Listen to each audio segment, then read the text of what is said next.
Cinta itu dungu.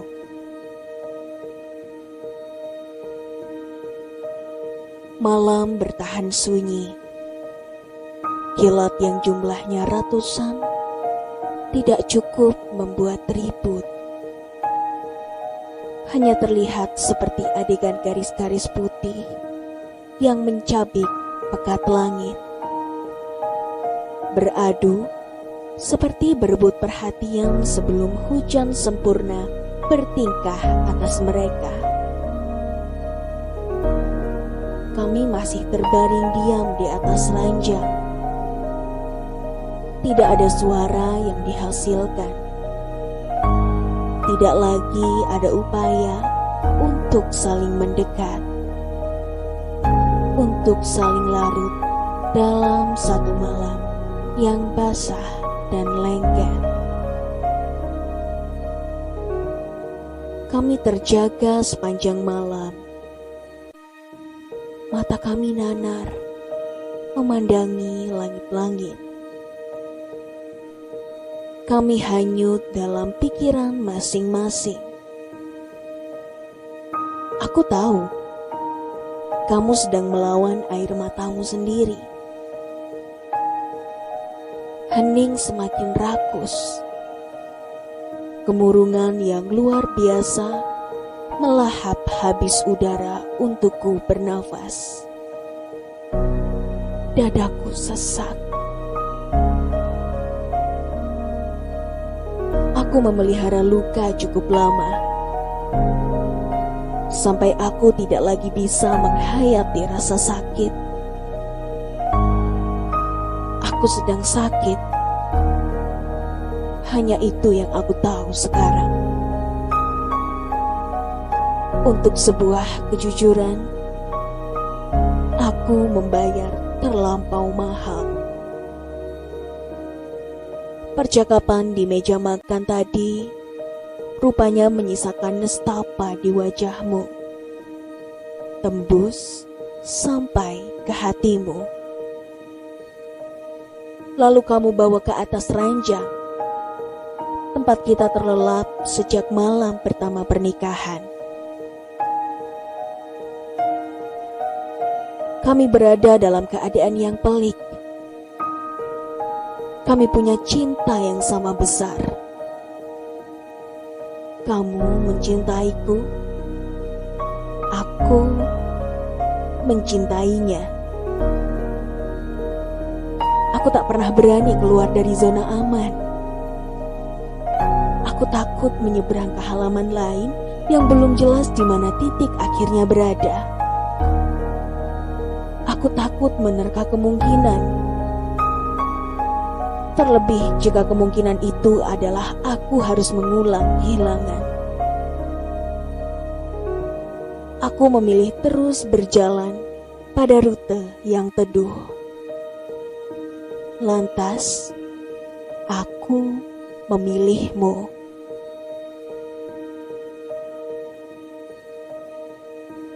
Kamu memberiku mimpi yang selalu terwujud. Dunia dan seluruh bagian isinya seakan sudah dibayar lunas untuk membuatku senang. Membuat ibu-ibu tetangga dan perempuan kantormu melirik iri padaku. Semuanya indah. Bahkan, aku tak perlu mengatakan apa-apa lagi. Karena semuanya sudah sangat indah. Tahun kedua pernikahan, aku melahirkan seorang bayi perempuan manis dan menggemaskan. Bola matanya serupa biji kacang almond, persis sepertimu. Arini namanya. Tahun-tahun selanjutnya, semuanya masih sama. Indah. Peranmu ganda. Jadi suami yang baik dan bapak yang cekatan sekaligus. kamu tak keberatan mengingatkanku mengepel rumah atau sekedar menyisir rambut Arini sebelum aku mengantarnya sekolah. Kehidupanku nyaris sempurna. Hingga pada malam itu, dia tiba-tiba di depan rumah kami. Kamu menyambutnya dengan hangat, mengangkat tas yang kuperkirakan isinya hanya beberapa potong baju dan buku-buku tebal. Malam itu, hingga 2 malam setelahnya, dia tinggal bersama kami. Arini cepat akrab dengannya.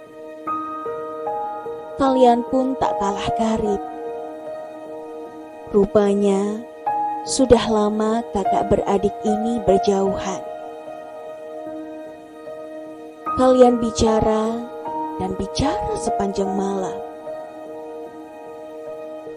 Kalian terlihat seperti sepasang kekasih yang tengah merangkum rindu. Seperti pagi sebelumnya seusai sarapan, kamu pergi ke kantor dan Arini berangkat ke sekolah.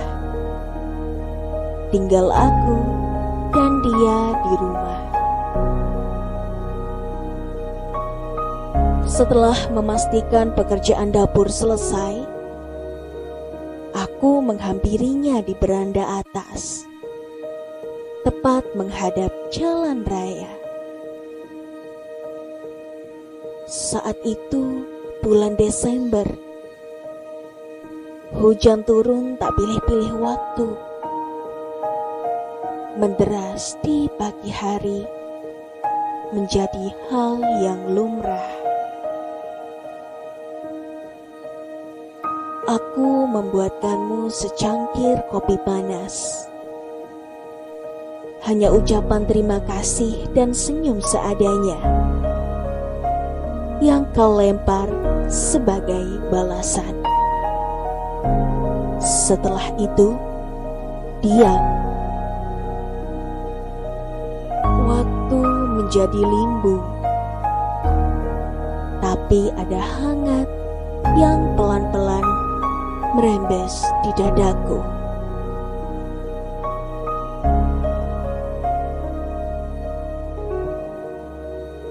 Sibuk sekali ya, sampai lupa memberi kabar.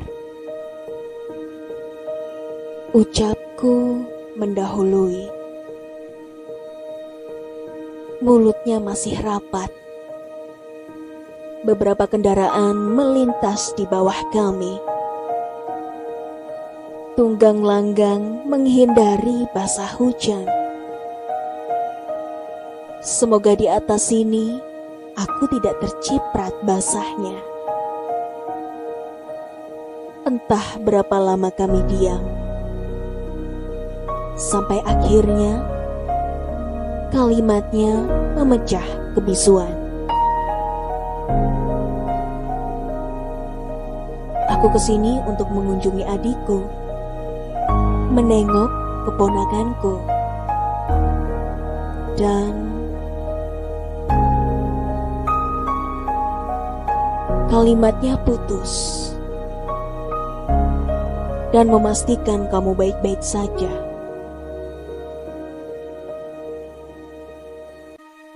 Suara hujan sama sekali tak menelan suaranya.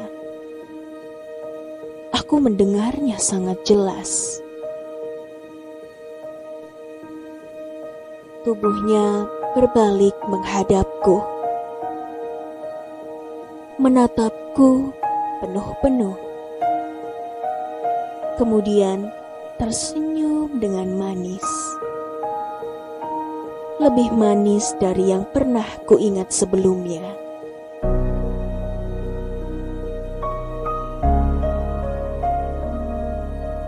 Keadaan yang ranum mendekatiku perlahan. Aku berusaha keras mengendalikan air mataku agar tak berlinang di depannya.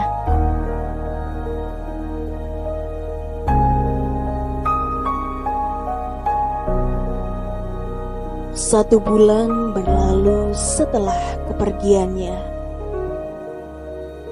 Dia kembali ke negeri Antabrata. Beberapa hal masih sama. Namun, beberapa hal yang lain tidak lagi berjalan sebagaimana mestinya. Kamu masih jadi si sempurna, dan tawa Arini pun masih jadi candu di dalam rumah. Tetapi hatiku tidak. Hatiku menuntut pembenaran. Aku tak bisa lagi menghayati rasa sakit. Ada beban yang harus segera dilepaskan. Orang tuamu mengajak Arini menghabiskan akhir pekan di luar kota. Kamu selalu romantis, apalagi saat hanya ditinggal berdua di rumah. Sore itu, kamu menghias meja makan dengan beberapa lilin. Aku meletakkan vas kristal panjang dengan 3 tangkai mawar di tengah meja yang rampung kamu percantik. Malam harinya, kamu bertingkah seperti pria remaja yang hendak melamar wanitanya. Kamu romantis, dan aku masih tragis. Entah keberanian macam apa yang ada di kepalaku lalu turun ke mulutku. Ku ceritakan bagaimana rapinya aku menyimpan cinta untuknya. Kakakmu. 7 tahun bukan waktu yang sebentar. Dianiaya rindu yang selalu saja terasa sakit ketika dirasakan pelan-pelan. Sama sepertimu, dia tak pernah benar-benar tahu jika aku mencintainya. Cinta yang keras kepala, cinta yang tuannya hanya menyambut di depan pintu tanpa pernah mengajakku masuk. Aku menyimpannya sendirian. Aku memiliki itu jauh sebelum kamu memberiku yang lebih besar. Aku memilihmu. Dia tak benar-benar memilihku. Dia tak benar-benar memilih siapapun. Aku melihat matamu memerah. Aku mencintaimu. Aku mau jadi anestesi luka-lukamu. Kamu membungkuk, mendekatkan wajahmu padaku. Aroma tubuhmu menerobos hidungku. Bukan aroma bawang, tapi itu membuat mataku kehilangan pertahanan. Aku menangis. Kamu meraih tubuhku, mendekap dan menciumi bagian wajah yang bisa kamu raih. Kurasakan air matamu jatuh di bajuku. Aku tahu, aku sudah membuat luka yang tidak dangkal untukmu. Sekalipun aku menarik semua ucapanku dan mengatakan bahwa itu hanya lelucon yang mengada-ada.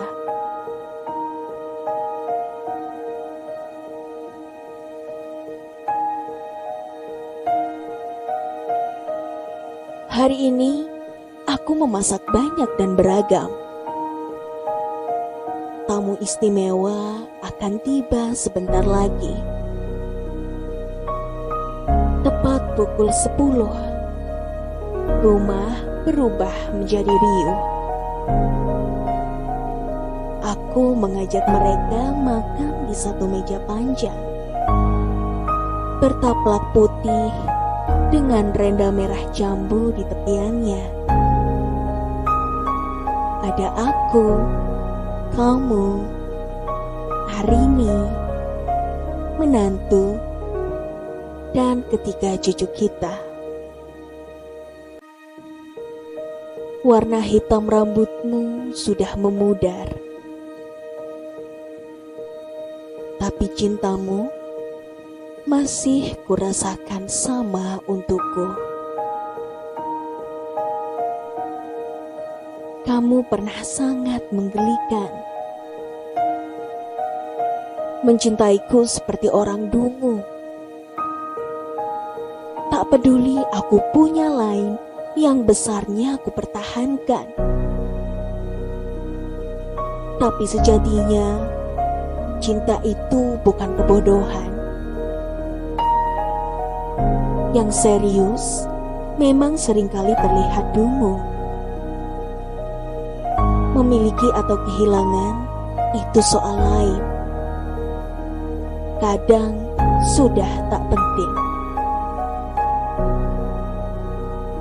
Bukan seberapa cinta itu bertahan, tapi bagaimana cinta itu diperjuangkan.